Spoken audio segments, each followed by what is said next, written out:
75 tahun yang lalu terdengar desas-desus tentang sebuah piring terbang yang jatuh di padang pasir dekat Roswell, New Mexico, Amerika Serikat. Diduga ditemukan 4 alien tewas. Insiden itu kemudian dikenal dengan teori konspirasi Roswell. Heather Wade, seorang pembawa acara radio Midnight in the Desert, mengklaim bahwa dia memiliki sebuah dokumen penting dari US Defense Intelligence Agency atau disingkat DIA. Isi dokumen berlabel Ultra Top Secret itu rupanya berkaitan dengan jatuhnya pesawat UFO yang berisi alien termasuk misteri Roswell. Dari express.co.uk, pada tanggal 18 Juli 2017, Wade mengaku mendapatkan dokumen itu dari sumber yang autentik. Wanita itu lantas memberikan temuannya kepada seorang fisikawan, Stanton Friedman, yang juga mempercayai teori Roswell. Padang pasir Roswell menjadi terkenal sebagai pusat UFO semenjak 1947. Kala itu militer US secara sensasional pernah mengumumkan di media bahwa mereka menemukan sisa piring terbang alien yang jatuh di kawasan tersebut. Lalu sehari kemudian berita itu dicabut dan mereka menyatakan bahwa puing itu berasal dari balon udara Angkatan Udara US yang jatuh. Namun ada saksi yang mengatakan bahwa mereka melihat tubuh alien di antara puing-puing pesawat itu, serta dilihat juga bangkai benda tersebut dibawa ke pangkalan rahasia militer US. Dokumen yang dimiliki Wade berjumlah 47 halaman dan tak bertanggal, termasuk 6 halaman insiden Roswell. Meski tidak bertanggal, tapi dokumen tersebut secara detail mengungkapkan bagaimana sebuah UFO jatuh pada tanggal 2 atau 3 Juli 1947. Di sana juga tertulis 4 tubuh alien yang hancur ditemukan 2 mil dari bangkai pesawat 2 minggu kemudian, serta penarikan pengumuman dari militer tentang UFO karena pengumuman tersebut dilakukan tanpa persetujuan pejabat senior di Pentagon. Oke, film berikut berjudul Men in Black, sebuah film fiksi ilmiah garapan sutradara Barry Sonnenfeld dengan naskahnya ditulis oleh Ed Solomon berdasarkan buku komik dengan judul yang sama karya Lowell Cunningham dan Sandy Carruthers. Film yang berdurasi 98 menit ini dibintangi oleh Tommy Lee Jones, Will Smith, Linda Fiorentino, dan beberapa bintang lainnya. Selamat datang dan selamat berjumpa kembali bersama saya Tuku Gusto. Mari kita masuk ke ceritanya. Film dimulai dengan menampilkan seekor capung yang terbang di suatu malam hingga akhirnya tewas karena menabrak kaca mobil. Tentunya bukan serangga itu yang menjadi tokoh utama kita, dan bukan pula para imigran gelap yang berada di dalam mobil. Para petugas perbatasan Amerika menghentikan mobil tersebut. Salah satu dari mereka mengenali si pengendara, namanya adalah Nick, yang mana sudah seringkali menyelundupkan imigran gelap. Tak lama kemudian datanglah seorang pria bernama Kay bersama dengan partnernya yang sudah tua bernama Dee. Mereka berdua mengaku dari divisi 6 dan akan mengambil alih para imigran gelap. Satu persatu dari imigran itu diperiksa, mulai dari mas-mas, bapak-bapak, ibu-ibu, sampai kakek nenek. Semua disapa dengan ramah oleh Kay dengan menggunakan bahasa Latinnya yang cukup fasih. Bahkan, Kay sempat mengeluarkan lelucon gelap untuk memancing para imigran bereaksi. No hablas ni una palabra del español. Hanya satu orang yang tertawa terbahak-bahak, dan ternyata dia adalah Mickey, alien yang telah banyak melakukan pelanggaran. Kay dan Dee sepakat untuk kembali menahan Mickey atas pelanggaran yang dilakukannya. Mickey menyadari bahwa seorang petugas patroli perbatasan mengintip perbincangan mereka, yaitu membuat Mickey mengamuk dan hendak menerkam si petugas. Untungnya Kay dengan sigap mengambil pistolnya dan menembak makhluk itu hingga hancur.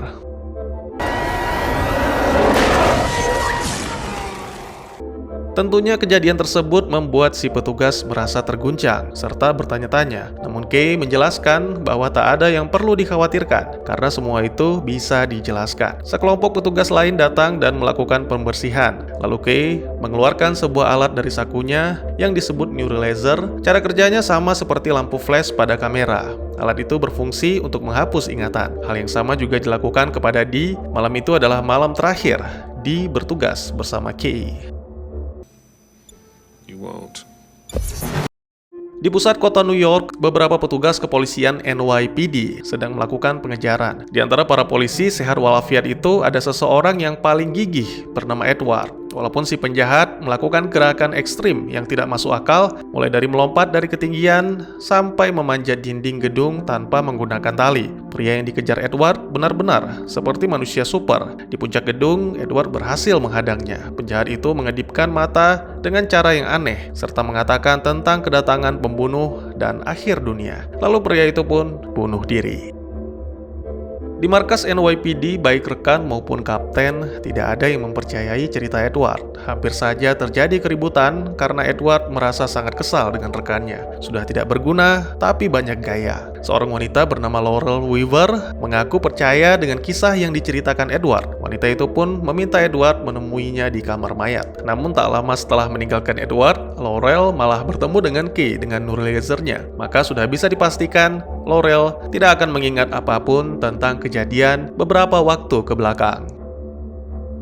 Kay mengatakan bahwa yang dilihat oleh Edward pada si penjahat bukanlah mata, melainkan insang. Karena masih bingung, Edward sama sekali tidak merespon penjelasan Kay. Namun dia mengaku masih mengingat bentuk senjata yang digunakan si penjahat. Kapten polisi yang awalnya marah tiba-tiba berubah menjadi baik dan menganggap Edward telah melakukan tugasnya dengan baik. Lalu Kay membawa Edward ke sebuah toko. Dia mengaku bukan sebagai FBI atau NSA, tapi bagian dari biro yang mengawasi dan menjaga ketertiban alien di bumi. Namun sepertinya Edward menganggap itu hanyalah sebuah omong kosong. Ditambah lagi, dia mengenali si pemilik toko yaitu Jack Gibbs yang hanya menjual perhiasan dari para penjamret.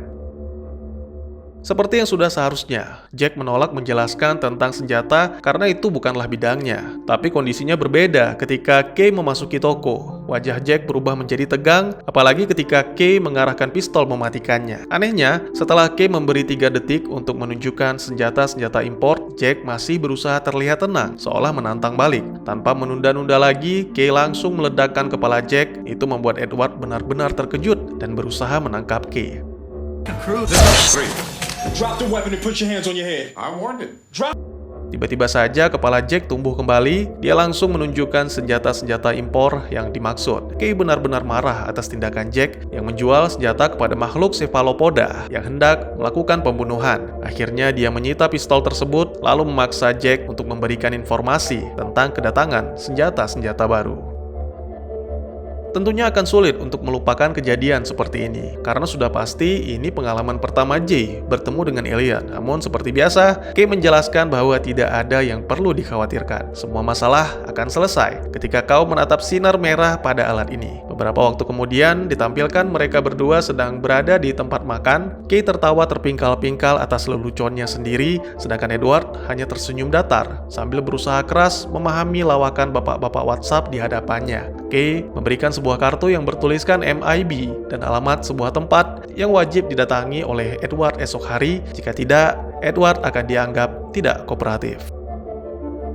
Keesokan harinya, Edward mendatangi alamat tersebut yang ternyata adalah Battery Brooklyn Tunnel. Edward diarahkan untuk turun dengan elevator, lalu setibanya di bawah, dia disambut dengan seorang pria bernama Z yang mengatakan bahwa Edward terlambat. Di sana juga ada beberapa perwira militer terbaik, ada yang dari Kesatuan Marine, USAF, SEAL, dan Ranger. Z menjelaskan bahwa mereka semua adalah pilihan terbaik dari yang terbaik. Mereka akan mengikuti serangkaian tes sederhana untuk keterampilan motorik, konsentrasi, dan stamina. Anehnya, pria itu tidak menjelaskan tujuannya, sehingga membuat Edward bertanya-tanya. Seorang perwira menjawab pertanyaan itu dengan lantang. Namun bagi Edward, itu malah terlihat konyol karena tak ada seorang pun yang penasaran mengapa mereka dikumpulkan. We're here because you're looking for the best of the best of the best, sir.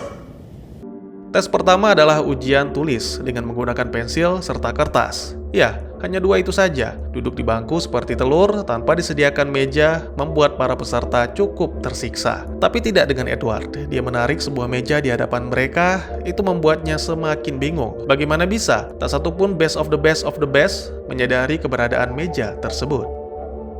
Tes kedua adalah menembak. Masing-masing dari mereka diberikan sebuah pistol. Tanpa menunggu berlama-lama, pistol tersebut langsung digunakan untuk menembak target, yaitu gambar monster yang menyeramkan. Hanya Edward yang menembak gambar Tiffany. Namun bukannya tanpa alasan, monster-monster itu terlihat menyeramkan, tapi mereka sedang melakukan kegiatannya sendiri. Dan bahkan yang terlihat mengamuk sekalipun sebenarnya sedang bersin, karena terlihat tisu di tangannya. Satu-satunya yang paling aneh adalah Tiffany, seorang gadis 8 tahun keluar malam-malam dengan memeluk buku kuantum fisik. Itu ilmu yang terlalu tinggi buat gadis seumurannya. Maka sudah pasti Tiffany yang harus dicurigai. Atau mungkin Edward harus meminta maaf kepada gadis itu? Or do I owe her an apology?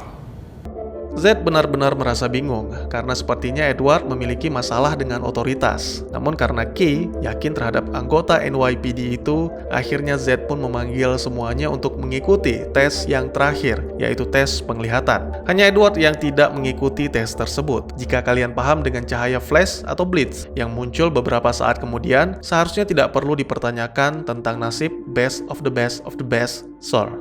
We're here because you're looking for the best of the best of the best, sir. Kay menjelaskan kepada Edward bahwa pada tahun 1950-an, pemerintah membentuk sebuah badan atau organisasi atau agensi dengan tujuan membangun hubungan dengan kaum yang tidak berasal dari bumi atau sering kita sebut dengan alien. Semua orang berpikir bahwa agensi ini hanyalah omong kosong kecuali para alien yang melakukan kontak pada tanggal 2 Maret 1961 di luar kota New York. Kay menunjukkan berkas-berkas fotonya kepada Edward. Pertama kali dibentuk, agensi itu terdiri dari 9 orang, 7 orang agen, 1 ahli astronomi, dan 1 bocah dungu yang tersesat. Para alien terdiri dari pengunjung dan pengungsi antar galaksi. Mereka menjadikan bumi sebagai zona bebas politik untuk makhluk-makhluk yang tidak memiliki planet atau tuna planet. Agensi dan para pengungsi sepakat untuk menyembunyikan kedatangan, identitas, dan lain-lain. Bahkan mengadakan warfare di Queens untuk menutupi kedok mereka. Karena setiap tahunnya semakin banyak alien yang datang. Tentu saja itu semua hanya dianggap omong kosong oleh Edward. Dia menyarankan Kay untuk memeriksa otaknya, menitipkan salam kepada Z, dan bergegas pergi. Namun alangkah terkejutnya pria itu ketika melihat beberapa alien di ruangan pantry, bahkan makhluk itu memberikan Kay segelas kopi.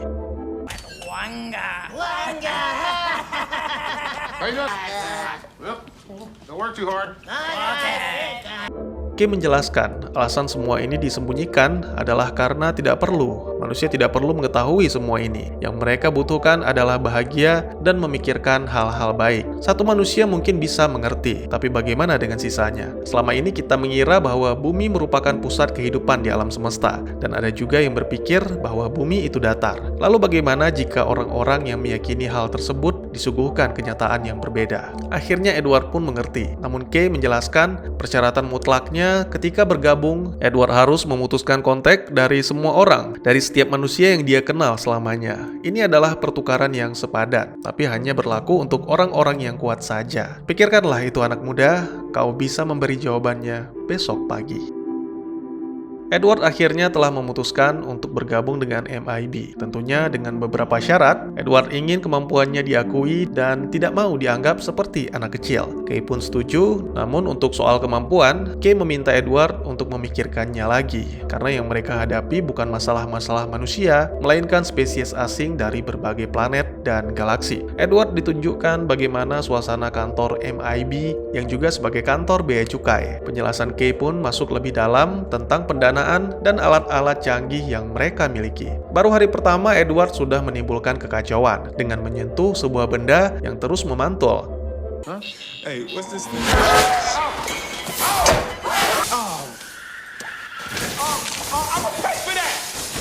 Untungnya, Kay berhasil menangkap benda itu, yang mana menurut penjelasannya pernah menyebabkan pemadaman di seluruh kota New York pada tahun 1977. Lalu juga ada bagian observasi 2 alien kembar yang bernama Bob dan Bob ditugaskan untuk mengamati seluruh alien yang ada di bumi. Edward sangat terkejut melihat wajah gurunya, Nyonya Irma Edelson, terpampang di layar. Kini semuanya menjadi masuk akal. Karena ketika kelas 3, Edward dan teman-temannya mengira Irma berasal dari Venus. Ya, meski agak keliru, Irma memang benar-benar alien yang berasal dari salah satu satelit Jupiter. Z menghampiri mereka dan meminta Edward mengganti bajunya dengan setelan khusus dinas MIB. Mulai kini Edward akan mematuhi semua perintah yang diberikan, termasuk mengkonsumsi makanan dan tinggal di tempat yang telah disediakan. Mulai kini Edward tidak lagi memiliki identitas. Edward tidak boleh meninggalkan kesan atau kenangan apapun dengan siapapun. Keberadaan Edward adalah rumor. Ingatan tentang Edward adalah deja vu. Semua tentang James Darrell Edward III akan dihapus. Namanya menjadi anonim. Bahasa aslinya adalah kebisuan. Edward tidak akan berada di dalam sistem, tapi di atasnya dan bahkan melampauinya. Kode name Edward adalah J, dan ya, J adalah The Man in Black. I make this look good. Z memberikan K dan J sebuah tugas, yaitu menindak alien yang keluar dari zona. Mereka akan mengendarai sebuah mobil klasik Ford POS, yang mana pada awalnya menurut J sangat amat tidak canggih. Namun ketika melaju, ternyata mobil itu cukup ganas. J dibuat menyesal karena tidak menuruti anjuran K menggunakan seat belt. Beberapa waktu kemudian, mereka pun berhasil menemukan alien cephalopoda bernama Red Geek. Pria alien itu mengaku terpaksa meninggalkan Manhattan karena istrinya telah memasuki masa persalinan. Namun Kay masih belum menerima alasan tersebut, oleh karena itu dia akan melanjutkan interogasi, sedangkan Jay akan membantu istri Rich. Membantu manusia melahirkan saja belum pernah. Kini Jay malah disuruh membantu alien melahirkan. Jay dililit, dibanting, hingga akhirnya sang bayi lahir. Tidak sampai di situ, Jay juga dimuntahi oleh bayi itu ketika baru mulai merasa terharu. Actually, kind of. Sungguh, misi pertama yang cukup menyebalkan. Dari hasil interogasi Red Geek, Kay menemukan keterangan tentang sesuatu yang berbahaya akan datang, dan itulah alasan Red Geek meninggalkan Manhattan untuk menuju ke kapal antariksa lalu meninggalkan bumi. Akhirnya dari sebuah tabloid murahan yang dianggap orang-orang sebagian besar isinya hanya omong kosong, Kay menemukan petunjuk. Mereka pun menuju ke sebuah rumah peternakan dan menemui seorang wanita bernama Beatrice. Wanita itu menjelaskan tentang kejadian beberapa malam yang lalu, dimulai dengan jatuhnya UFO, dan sejak saat itu sang suami yang bernama Edgar mulai bertingkah aneh dan kulitnya terlihat kendor seolah tidak menempel pada tulang. Bahkan Edgar juga sampai membunuh seorang pembasmi hama, dan kini dia pergi menghilang begitu saja. Cahaya flash menyinari wajah Beatrice, lalu K dan J memberikan beberapa sugesti baru untuk memperbaiki ingatan yang hilang. Lampu hijau yang menyala pada alat pemindai K menandakan bahwa hama atau serangga baru saja mendarat di tempat itu.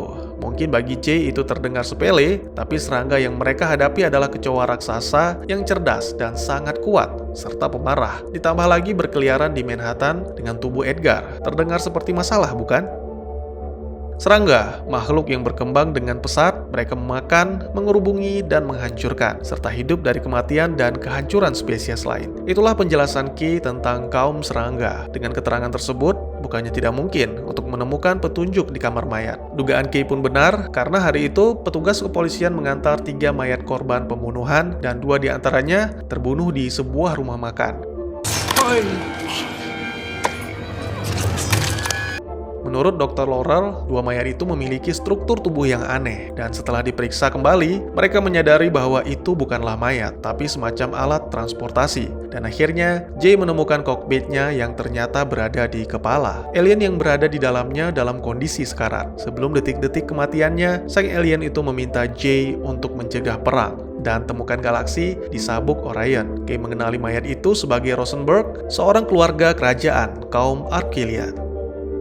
Kematian Rosenberg pastinya akan membuat Arkilian marah, tapi sebelum itu Kay harus menjepet Laurel terlebih dahulu. Secara tidak sadar, Kay kembali membuka pembahasan Arkilian di hadapan Laurel. Terpaksa Kay menjepretnya lagi. Itu membuat Jay kesal karena benda itu sangat menyebalkan. Apalagi Kay mengaku bahwa kemungkinan dalam jangka panjang alat itu bisa menimbulkan kerusakan otak. Kay dipaksa mengaku tentang berapa kali dia telah menjepret J. Namun dengan penuh kesabaran, ketenangan, dan tanpa rasa berdosa, Kay menjawab tidak pernah.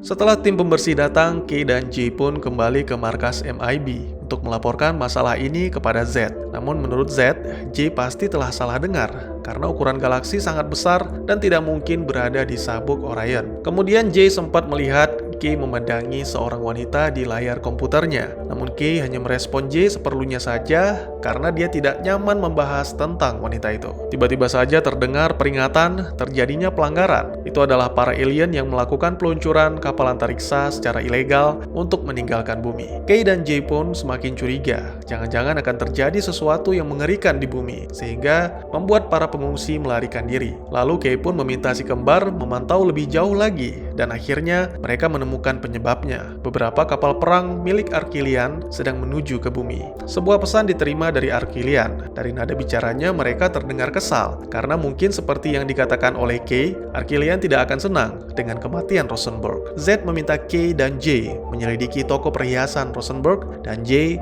diperbolehkan menggunakan senjata. K Kay mengajak J ke ruang senjata, lalu memperkenalkannya dengan sebuah senjata yang disebut dengan The Atomizer seri 4. Ya, J hanya diperkenalkan karena senjata tersebut akan digunakan Kay, sedangkan J hanya akan menggunakan senjata imut dengan nama yang tak kalah ganggu, yaitu Noisy Cricket atau jangkrik berisik. Tentunya itu membuat J kesal setengah mati. Tapi apa mau dikata, menyelesaikan misi kini menjadi prioritas utama. Feel like I'm gonna break this damn thing. Tidak hanya Kay dan J yang ingin memeriksa toko Rosenberg, tapi juga si serangga Edgar. Dia mengacak-ngacak seluruh lemari perhiasan hingga akhirnya terdiam ketika menatap foto Rosenberg yang sedang menggendong seekor kucing. Tak lama kemudian, dua jagoan kita tiba, namun Edgar sudah tidak berada di sana karena dia sedang menghabisi petugas yang ingin menderek mobilnya. J langsung menggunakan senjata jangkriknya ketika melihat Edgar. Kekuatan yang dilepaskannya benar-benar luar biasa, bahkan membuat J terpental.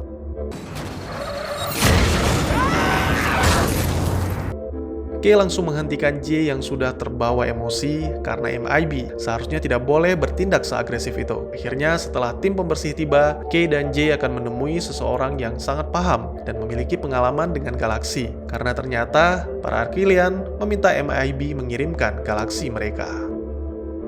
Beberapa waktu kemudian, Kay dan J pun tiba di sebuah toko kunci di pinggir jalan. Sebuah penyamaran yang sangat buruk. Tidak ada orang yang tidak melihat alien ketika berada di depan toko itu. Setidaknya begitulah yang ada di pikiran J. Namun ternyata dia salah. Yang dimaksud Kay sebagai ahlinya adalah Frank, seekor anjing yang bisa bicara. Seperti biasa, Kay tidak segan-segan menyiksa siapapun yang menolak bekerja sama, meski itu hanya seekor anjing.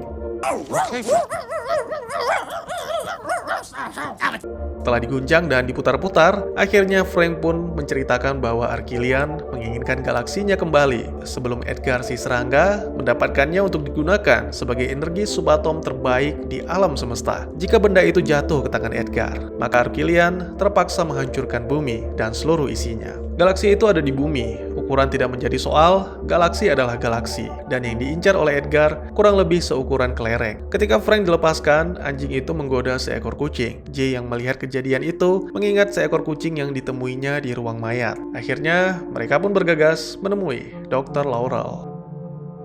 Lagi-lagi Kay dan J kalah cepat karena di sana sudah ada Edgar yang sedang menyiksa si dokter. J memutuskan untuk masuk lebih dulu, ini demi menghindari Kay menggunakan jepretan amnesianya. Sayangnya ketika tiba di dalam, J malah terbawa dengan rayuan Laurel, yang padahal itu adalah sebuah kode untuk memberitahukan ada Edgar di bawah mejanya. Kedunguan mereka berdua membuat Edgar lelah, sehingga ketika si kucing Orion datang, Edgar langsung bergegas, membawa kucing tersebut, menyandera Laurel, dan pergi meninggalkan tempat itu. Lalu seperti sebelumnya, J masih belum menyerah, namun Kay menyadarkan anak muda itu untuk tidak gegabah karena serangga itu tidak mungkin meninggalkan bumi dengan taksi.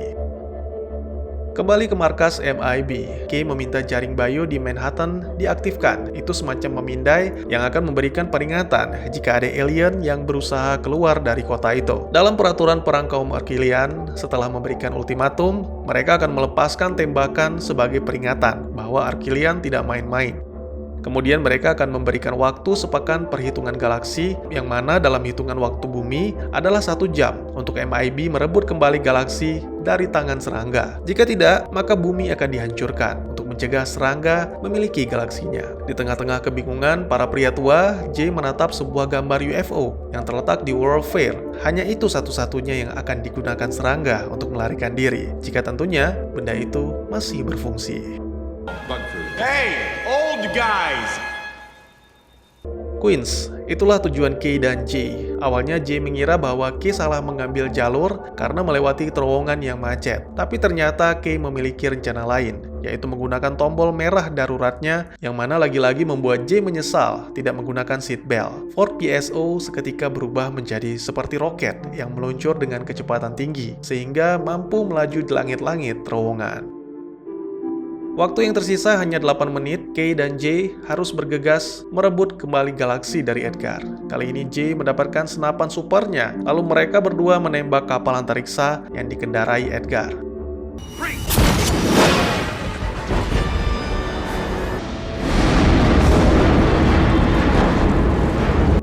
Tentu saja itu membuat Edgar benar-benar marah. Apalagi dia dipaksa menyerah dengan kaum keturunan kera. Edgar merobek kulitnya dan muncullah serangga kecoa raksasa. Makhluk itu langsung menelan senapan Kay dan Jay. Merasa tidak terima, Kay memanas-manasi si kecoa hingga akhirnya juga ikut ditelan. Kini yang tersisa hanya Jay. Dia harus berduel mati-matian dengan alien serangga demi menahannya tetap di bumi. Segala cara telah dilakukan, namun seperti yang dikatakan Kay, kecoa yang satu ini benar-benar tangguh, kecuali masalah keluarga. Ya, itu menjadi kelemahannya. Serangga itu tidak tinggal diam ketika serangga-serangga lain dibunuh.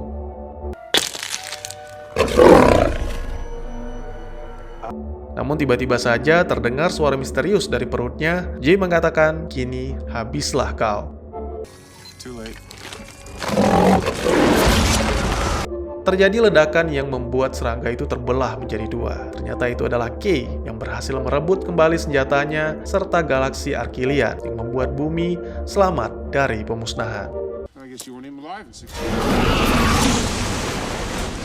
Serangga yang ternyata masih hidup berusaha menyerang Kay dan Jay. Untungnya Dr. Laurel berhasil meraih senapan Jay dan tembakan sang dokter benar-benar menghancurkan makhluk serangga itu.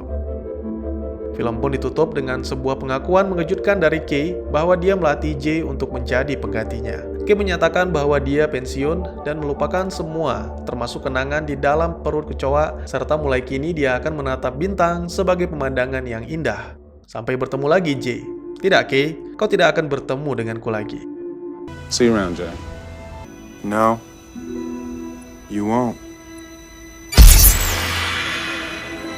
Pensiunnya Kay pun menjadi pemberitaan di tabloid murahan, tentunya dengan berita yang bisa diterima akal sehat, yaitu kembalinya seorang pria setelah mengalami koma selama 35 tahun. Kini Jay berpartner dengan Laurel. Mereka akan menjalankan misi, mendapatkan sebuah tempat duduk di pertandingan Knicks versus Bulls untuk kanselir Solaxium 9. Bagaimanakah kelanjutan kisah Jay sebagai agen senior MIB yang baru? Dan tamat. Mohon maaf mungkin bagi yang mengetahui ini film komedi dan merasa kurang mendapatkan kelucuan dari alur cerita ini, saya sarankan untuk menonton langsung filmnya. Bagi yang sudah pernah menonton film ini ketika masih kecil, lalu menontonnya lagi sekarang-sekarang ini, pasti akan merasakan bagaimana kocaknya Kay dan Jay ketika bertutur kata. Meski Kay terlihat lebih lucu ketika tanpa ekspresi. Saya merasa dibawa kembali ke tahun 90-an, masa dimana orang-orang tidak sesensitif sekarang dalam bercanda. Buat yang mau menikmati komedinya saja, saya sangat merekomendasikan teman-teman untuk menonton lagi film ini. Oke, yang pertama saya ingin membahas tahun-tahun yang disebutkan oleh Kay mengenai segala hal yang pernah terjadi. Dan ketika saya telusuri, semua itu benar-benar pernah terjadi di dunia nyata, meski hanya sebuah konspirasi. Mulai dari tahun-tahun 50-an, di mana pemerintah mendirikan Men in Black, yang mana itu 3 tahun setelah pendaratan UFO di Roswell, New Mexico. Lalu kontak pertama dengan alien pada tahun 1961. Nah, ternyata dari sebuah e-book berjudul The UFO Evidence, Unidentified Flying Object dari National Investigation Committee on Aerial Phenomena, saya menemukan banyak sekali peristiwa penampakan UFO pada tahun tersebut. Salah satunya saya ambil yang berdekatan saja ya, yaitu tanggal 16 Maret 1961 di Antartika. Ahli meteorologi mengamati objek asing seperti bola api yang berwarna-warni.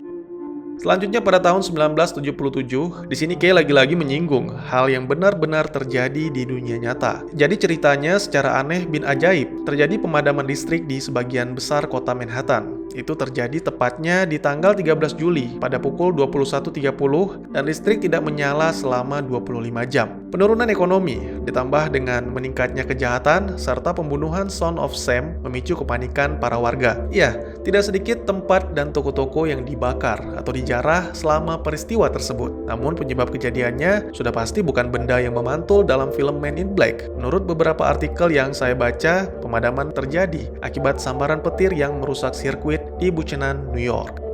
Dan yang terakhir adalah tahun 1968, migrasi kaum Zeronia. Nah, saya juga menemukan artikel lain yang memberitakan tentang penampakan UFO pada tahun 1968 di kota Redlands, tepat sebelum pukul 19.30 pada tanggal 4 Februari. Ini bukan kisah satu orang, tapi ada sekitar 200 orang yang melihat penampakan tersebut di bagian utara kota, sehingga polisi dibanjiri panggilan telepon. Ketika kejadian, saksi mata merasakan bulu tangannya berdiri, ada yang sakit perut, ataupun mual. Anak-anak kecil menangis, bahkan orang dewasa pun merasa ketakutan.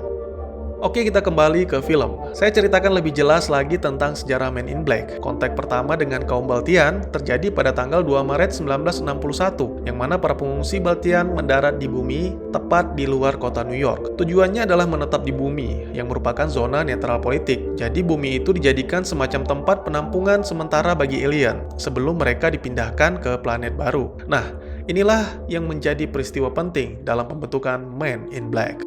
Seperti yang dijelaskan oleh Kay, ada 9 manusia yang hadir. 7 diantaranya agen MIB, termasuk Z, D, dan juga Alpha, yang sekaligus menjabat sebagai kepala MIB. Lalu juga ada 1 ahli astronomi amatir, dan seorang pemuda dungu yang tersesat ketika hendak mengunjungi pacarnya. Pemuda itu bernama Kevin Brown. Alih-alih memberikan bunga kepada sang pacar, Kevin malah memberikan bunga tersebut kepada salah satu Baltian sebagai hadiah penyambutan. Karena telah mendapatkan pengetahuan baru, akhirnya malam itu Kevin pun direkrut menjadi agen MIB, dan dengan sangat terpaksa harus meninggalkan sang pacar serta seluruh kehidupan pribadinya. Maka di akhir film kita lihat Kay kembali kepada pacarnya, yang menurut penjelasan wanita itu masih belum menikah. Ya, Kevin Brown adalah Kay.